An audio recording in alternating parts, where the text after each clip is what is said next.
ஒரு வைத்தியசாலை ஒன்றுக்கு டிரெக்டர் ஒருவர் தெரிவு செய்யப்படும் போது அவர் கட்டாயம் போர்ட் சர்டிஃபைட் கன்சல்டன்ட் என்ற ஒரு அடிப்படையில தான் தெரிவு செய்யப்பட வேண்டும். யாழ்ப்பாணம் போதனா வைத்தியசாலை வடக்கிலே இருந்துதான் தொழில் புரிகிறார். இப்போது அவரை வெளியேற்றுவதற்கான நடவடிக்கையை GMO செய்து கொண்டிருக்கிறது.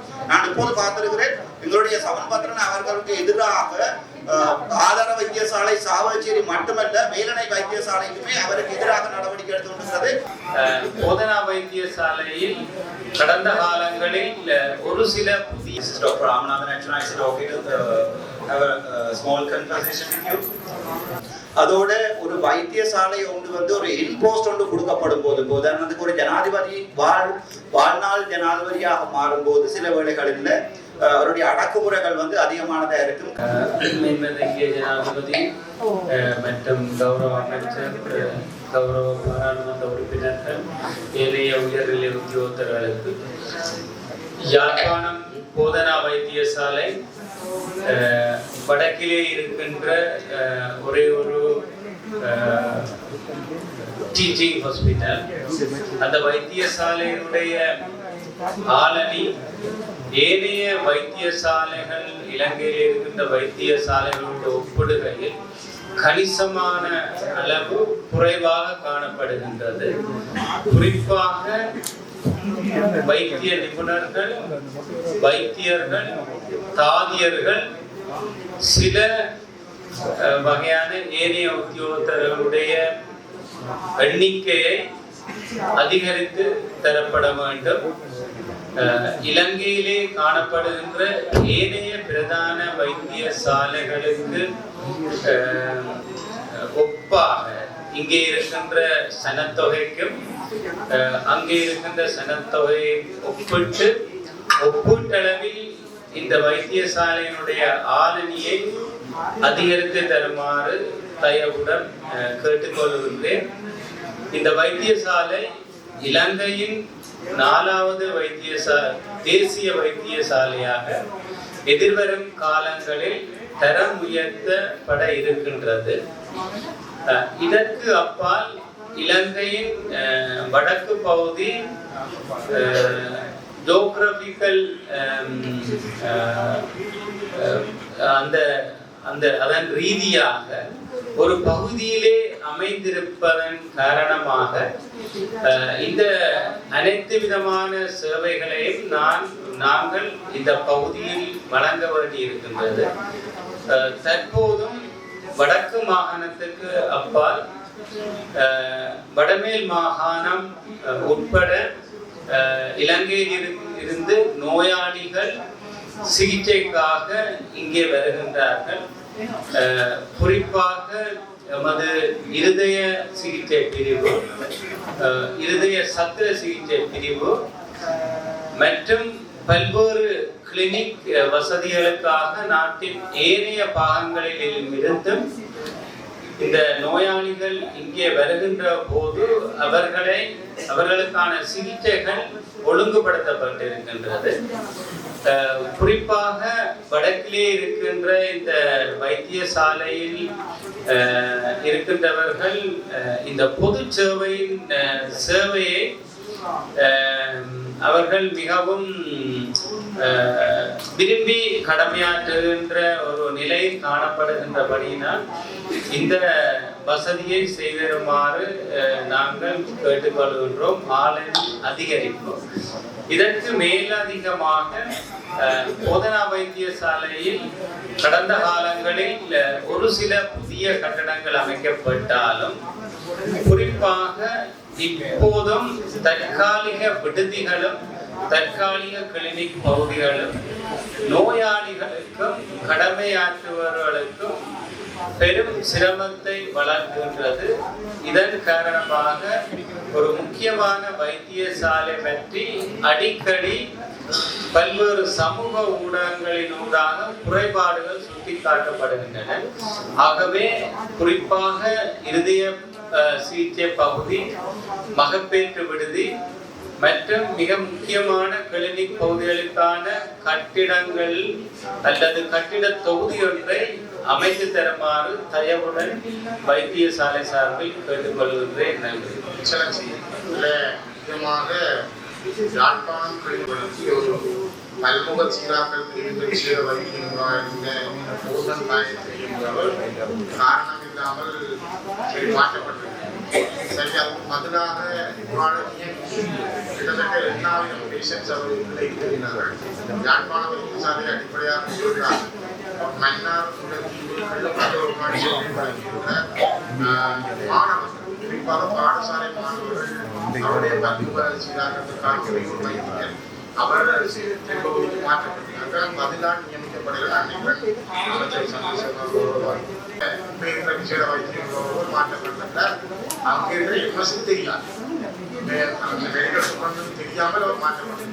ஏற்கனவே 2 பேர் ஸ்டடி லீவில் போயிருக்கிறார்கள். அது படிக்கிறதுக்கு போறவரை மாற்றம் செய்ய மெடிக்கல் சம்பந்தம் மாற்றிக்கிறார்.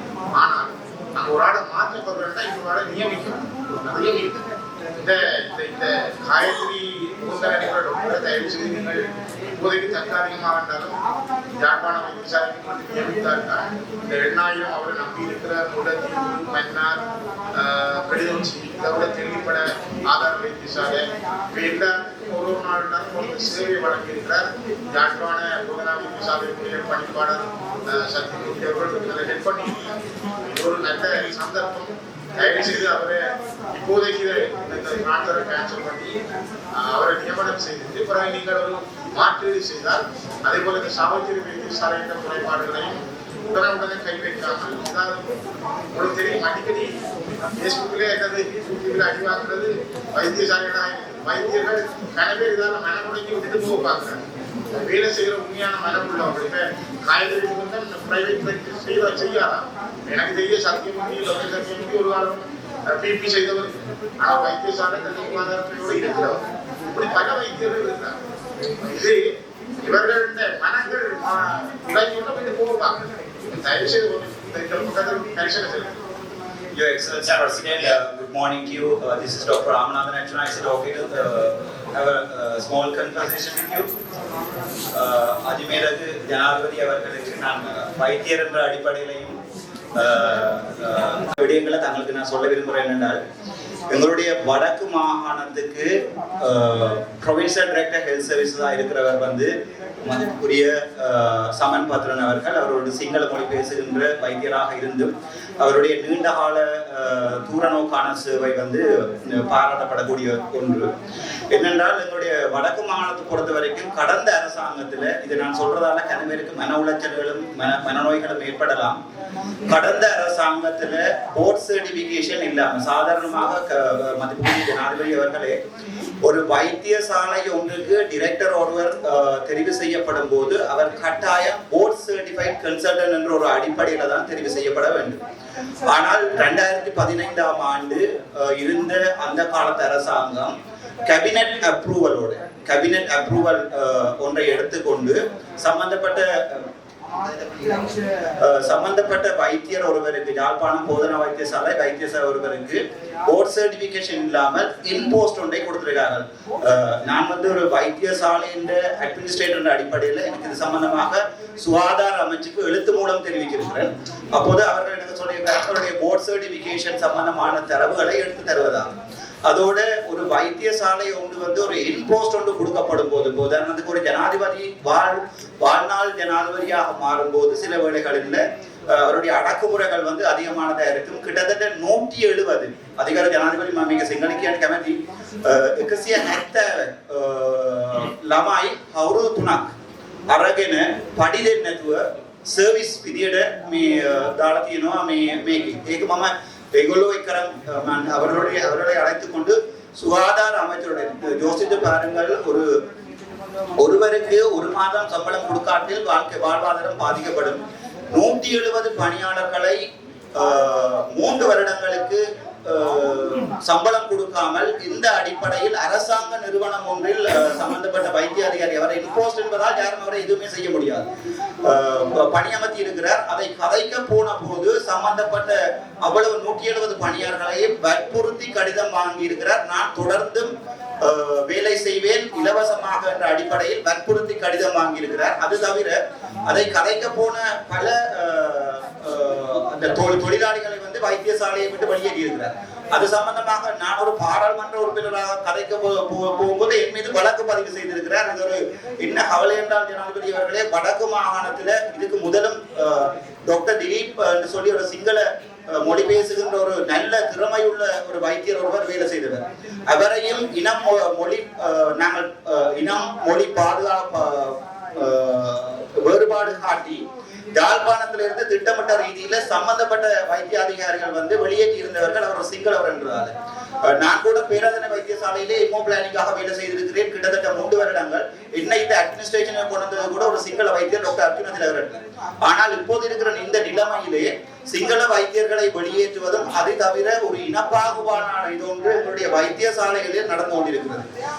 சாதாரணமாக வடக்கு கிழக்கிலே வைத்தியர்கள் இதுல இன்னொரு வைத்தியர்கள் இருக்கிறார், அவருக்கும் தெரியும். வடக்கு கிழக்கிலே வைத்தியர்கள் வந்து நியமிக்கப்படும் போது அவர்களுடைய ரேங்க் அடிப்படையில் நியமிக்கப்படும் சிங்கள மொழி பேசும் வைத்தியர்கள் தான் பெறுவார்கள். சாவச்சேரி ஆதார வைத்தியசாலை பேசுமொழியாக இருக்கிறன்னு சொல்லி எங்களுடைய மதிப்புக்குரிய பாராளுமன்ற உறுப்பினர் ஸ்ரீதரன் அவர்கள் ஐயா சொல்லியிருக்கிறார். என்னென்றால் அந்த வைத்தியசாலையினுடைய டிரெக்டராக இருந்துதான் நான் இப்போது பாராளுமன்ற உறுப்பினர் பதவிக்கு வந்திருக்கிறேன்.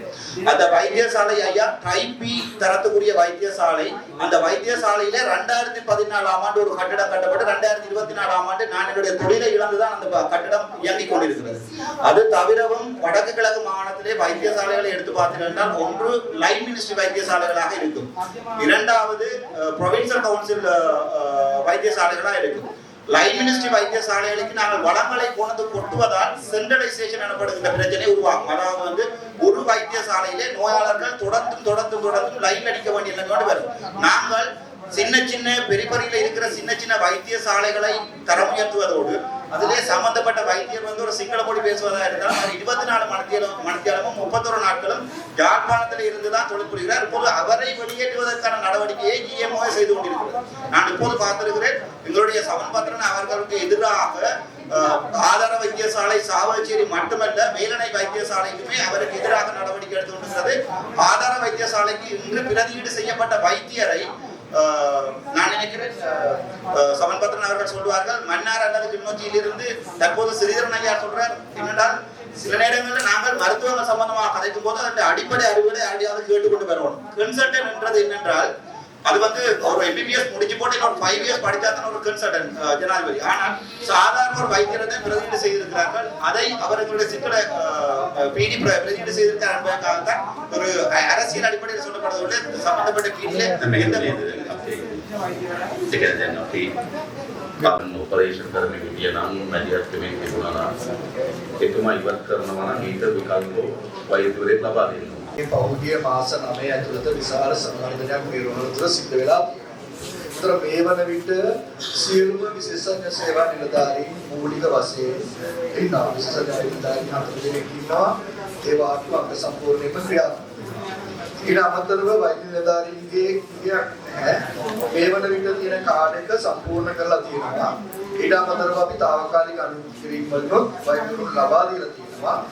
ඒ රෝහල සම්බන්ධයෙන් පළාත් සෞඛ්‍ය සේවා අධ්‍යක්ෂ වශයෙන් මා විශේෂයෙන්ම අවධානයක් යොමු කරලා තියෙනවා. ඒ සියලු පහසුකම් ලබා දීලා තියෙන අපේ ගෞරව ආණ්ඩුකාරතුමා ප්‍රධාන ලේකම්තුමා ප්‍රධානත්වයෙන් අපි සාකච්ඡාවට කීපයක් කතා බහ කරලා තියෙනවා. නමුත් සමාජීය කමියුනිටි ප්‍රජාව අපි සමග ඉන්නවා. ඒගොල්ලෝ රෝහලේ සේවාවන් සමග ඉතාමත්ම පැහැදිලිමත්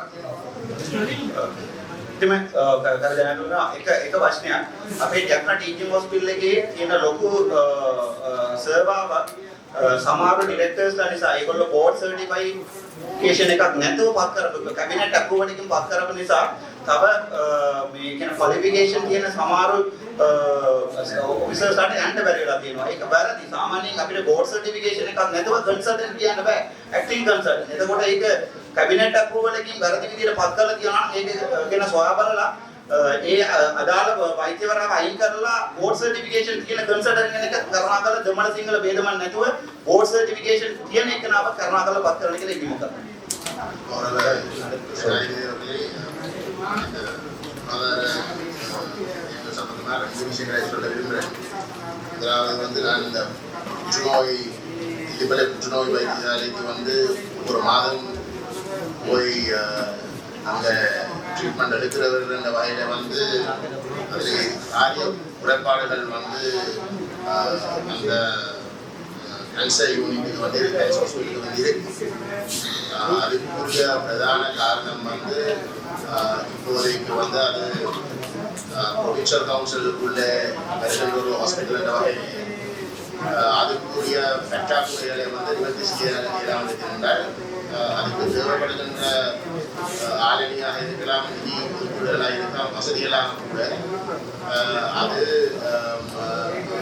கணிசமான அளவுக்கு கருதி அந்த வகையில் வந்து எங்களை பொறுத்தவரையிலே உங்களுக்கு தெரியும், நாங்கள் அதிகாரிகளை பகிர்ந்து கொள்ள வேண்டும் என்று கேட்டுக்கொண்டிருக்கிற இந்த இடத்துல நீங்கள் அந்த ஸ்பெஷல் நீட்ஸாக இருக்கக்கூடிய புற்றுநோய் வைத்தியசாலைக்கு வந்து ஏதோ ஒரு வகையில் வந்து மற்ற ப்ரொவின்சியல் கவுன்சிலுக்கு வரக்கூடிய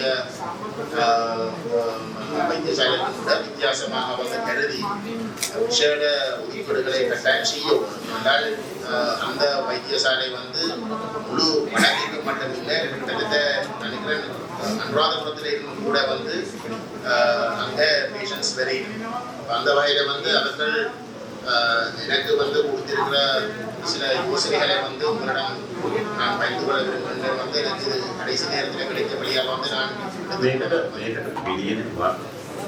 $1 billion මේ පිළිපලේ පිළිබඳවට ඒකෙන් වැඩ කටයුතු අවසන් කරන්න වෙන්කරලා තිබුණා සර්. ඒකේ අපි ඉතිසයකට උත්තර දෙයි. ඒකෙන් අපි බිල්ඩින් එකක් දෙලිබල හොස්පිටල් එකේ බිල්ඩින් එක සර් මම ඒක ගැන පොඩ්ඩක් කියන්න ඕනේ. මහරගම හොස්පිටල් දෙවිසිට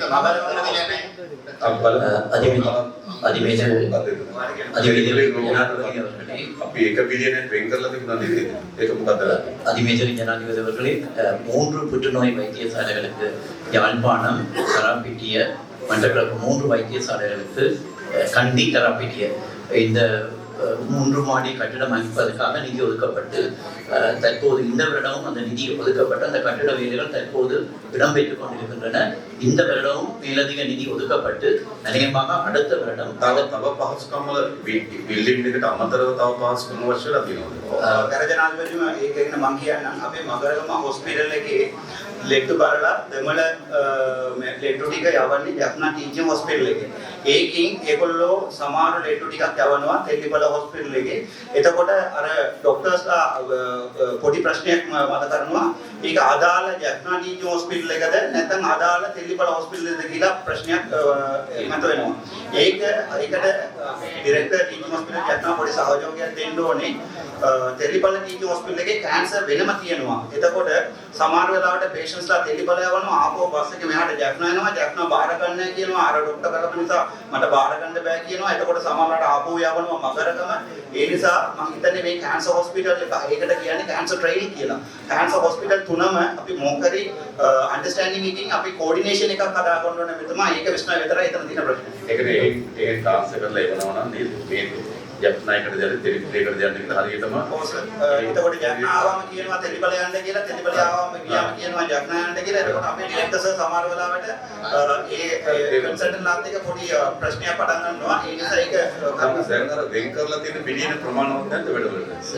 லாஸ்ட் இயர் கடந்த வருடம் 50 மில்லியன் கொடுக்கப்பட்டிருந்தது சார். இந்த வருடம் மிகுதி 300 மில்லியன் கொடுக்கப்பட்டு அநேகமாக அடுத்த வருடம் அந்த கட்டிடம் பூர்ணமாக நிறைவு செய்யப்படும். அடுத்த வருடம் ඒකනේ අර දැන් අපි ඒක බිලියනකට ප්‍රොජෙක්ට් එක හදලා තියෙනවා. ගියවුරුද්දේ ප්‍රාණය මේ අවුරුදු 300ක් වෙන් කරලා තියෙනවා. මොකද ඊට වඩා වෙන් කරන්න වියදම් කරන්න බැරුණොත් තේරුමක් නැහැ නේද? ඒක බිලියන 300ට වඩා වියදම් කරන්න පුළුවන්. එතන බැරි වෙයි ජනාධිපතිතුමා එතන බැරි වෙයි. අපි මේ වගේ පොඩි හොස්පිටල් ටිකක් අරගෙන එතකොට අර අපි ඇපෙක්ස් කියලා අපි මම මිනිස්ට්‍රි එකේ වැඩ කරපු නිසා මම දන්නවා ඇපෙක්ස් හොස්පිටල් කියලා ලොකු හොස්පිටල් එකක් තියාගෙන චූටි හොස්පිටල් එක අප පවරයිස් කරනකොට ඒ හොස්පිටල් එකේ ලෙන්ඩුට ගොඩක් සේවාවක් ගන්න පුළුවන්. දැන් අපි අර ගයිද බිලියන 300ක් දැන් తీරණයකට අපි ඒක පැත්තට අපිට அவசரமாக வந்து அவங்க இருக்கிறாங்க வந்து சிடி ஸ்கேனரும் வந்து ஐசியூ வந்து அங்கேயே வந்து ஏற்படுறதுக்கு இருக்கிறாங்க. இந்த கட்டிடத்துல அதிமித ஜனாதிபதி இந்த கட்டிடத்துல வந்து ஐசியூ பில்டிங் வந்து ஐசியூ வந்து உள்ளடக்கப்படாது. அடுத்தது சத்யமூர்த்தி டாக்டர் சொன்ன விஷயங்களை வந்து நான் ஆமோதிக்கிறேன். மேலதிகமாக வந்து அதில் குறிப்பாக சொல்லிருக்கிற வந்து மெட்டர்னிட்டி வார்டு வந்து 2012 வந்து இடிக்கப்பட்டது. அதுக்கு பிறகு வந்து இன்றைக்கு வந்து கிட்டத்தட்ட ஒரு நினைக்கிறேன் 16 வாட்ச் இருக்க வேண்டிய இடத்துல வந்து 4 வாட்ச்க்குரிய இடத்துக்குள்ள வந்து இயங்கி கொண்டிருக்கு. அது கட்டாயம் வந்து கட்டி கொடுக்கப்பட வேண்டும். இன்றைக்கு வந்து ஐசி எமர்ஜென்சி அல்லது இன்டென்சிவ் கேர் பிள்ளைகளுக்கு வந்து இன்டென்சிவ் கேர் ட்ரீட்மெண்ட் தேவைப்படுகின்ற இடத்துக்கு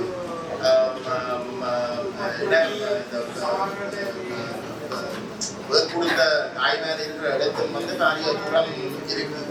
அதே 2 மணிக்கு வந்து அந்த இடத்துக்கு வந்து நடந்து கொண்டு போவாங்க. ஏமானவர் வந்து செக்ஷன் செய்து சரியா வேதனைகள் இருக்கிற இடத்துல கோஆர்டினேட் பண்ணப்பட வேண்டும். சரியான மோசமான நிலை. அது பேஷன்ஸ் வந்து தாய்மார் வந்து நிலத்தில் எல்லாம் இப்போ வந்து படுத்து கொண்டிருக்காங்க. அதை நீங்கள் தயவு செய்து அவசரமாக வந்து ආවේජේ හොස්පිටල් එකේ ICU එකක් රන් වෙන්නේ නැතුව බිල්ඩින් එක හදලා නිකන් තියන්නේ. ඒ හොස්පිටල් එකේ ඒනි බිල්ඩින් එකක් හදලා යට ICU එකක් හදලා තියෙනවා, උඩ ඩයලිසිස් යුනිට් එකක් හදලා තියෙනවා. 2014 හදපු බිල්ඩින් එක තාම රන් වෙන්නේ නැතුව ඉන්නේ. එතකොට අපිට අලුත් බිල්ඩින් හදලා වෙන්නේ නැහැ. මෙතුමා කියන බිල්ඩින් එක ඉස්සරහට පාවිච්චි කරන්න ඕනේ. අන්න කැමැති ආවේජේ හොස්පිටල් එකේ විනාඩි 9යි යන්නේ මේ ඇම්බුලන්ස් එක අරන් යන්නේ. එතකොට ඊනේ පාර තියෙන නිසා අපි මේ හොස්පිටල් එක චුට්ටක් ඩෙවලොප් කරා නම් මෙතුමා තව ප්‍රයෝජනයක් ගන්න පුළුවන්. හරි අපි සෞඛ්‍ය அடுத்ததாக கடத்தொழில் சார்ந்த விடயம் මනෝත් කරගත්තා. மாண்புமிகு ஜனாதிபதி அவர்களே, நான் ஒரே 2 நிமிடம் கதைக்க வேண்டியிருக்கின்றது. ஜனாதிபதி அவர்களே, இது சம்பந்தமாக இந்த மெட்டர்னிட்டி வார்டு சம்பந்தமாக தாங்கள் ஏற்கனவே சுகாதார அமைச்சுக்கு அறிவித்திருக்கிறீர்கள். உடனடியாக நிதி ஒதுக்க சொல்லி அவர்கள் இந்த வருஷம் நாங்கள் நிதி ஒதுக்குவதாக நிதி அமைச்சுக்கு அனுப்பியிருக்கிறார்கள். තව එකක් කියන්න ඕනේ. අපි පිට ඉන්න අපේ සහෝදරයෝ ඩයස්පොරා කියලා කියන්නේ ඒගොල්ලෝ ඇති වෙන්න සල්ලි දෙන්න කැමති වෙලා ඉන්නවා හොස්පිටල් ඩෙවලොප් කරන්න. එතකොට අපි එක හොස්පිටල් එක හදන්න නැතුව අනිත් එක එතන වෙල්ෆෙයාර් සොසයිටි එකේ සල්ලි ඇහුවාම ඒකට කිසි accountability එකක් නැහැ, කිසි responsibility එකක් නැහැ. ඒක ඉන්නේ ආණ්ඩුවට නෙවෙයි. අපි ඒ වගේ මනි එකක් අපි ගන්න ඕනේ ආණ්ඩුවට. ආණ්ඩුව තමයි ඒක බෙදලා දෙන්න ඕන හොස්පිටල් එක. ඒක ඩිරෙක්ටර් කෙනෙක් වීඩියෝ එකක් දාන්න බෑ මම තව අයි හොස්පිටල් එකක් හදනවා ඒකට සල්ලි යවන්න කියලා. එතකොට මේ පුද්ගලයාගේ account එකටනේ සල්ලි යන්නේ. එතකොට 3ක් අයි හොස්පිටල් හදනවා කියලා ඒක ඔය අයි හොස්පිටල් එක හදන්නේ. ඒ වගේම නැත්නම් මේවා ආණ්ඩුවට අරගෙන ආණ්ඩුව බෙදන්න ඕනේ කර්ම ஒரே ஒரு நிமிடம். நான் கடந்த 25 வருடங்களாக கடமையாற்றுகின்றேன். பாராளுமன்ற உறுப்பினர்கள் வைத்திய அதிகாரிகள், அதாவது என்னுடைய அப்பாயின்மெண்டை பற்றி பிழையாக இங்கேயோ பாராளுமன்றத்திலேயோ கதைக்கின்றதை தயவு செய்து அது பிழை என்பதை உங்களுடைய உயரிய சபையினூடாக அறிவிக்க வேண்டும். இது நாங்கள் தொடர்ச்சியாக வேலை செய்வது எங்களுக்கு மன அழுத்தத்தை ஏற்படுத்துகின்றது. இது சமூக ஊடகங்களினூடாக ஏற்படுத்துகின்றது. எனக்கு மாத்திரமல்ல, பலருக்கு வடக்கிலே இருக்கின்ற முக்கியமான பிரச்சனை. ஆனால் யார் சாலையில் මිනිස්සුන්ට අපි යුමක් දාලා තියෙනවා. ඒ යුමකට උත්තර ඇවිල්ලා තියෙනවා මෙතුමාට පොලිස් නිරීක්ෂණ එකක් නැහැ කියලා. அவதூறாக பார்லமெண்ட் உறுப்பினர்களை கழித்திருக்கிறார். ஏனென்றால் இங்கே மதம் என்பது முக்கியம். ஒரு மதத்தை ஒரு மதத்தை கொச்சைப்படுத்தும் விதமாக கதைக்கின்ற பார்லமெண்ட் சிறப்புரிமையை வைத்துக் கொண்டு අපි ගල් අල්ලන්නේ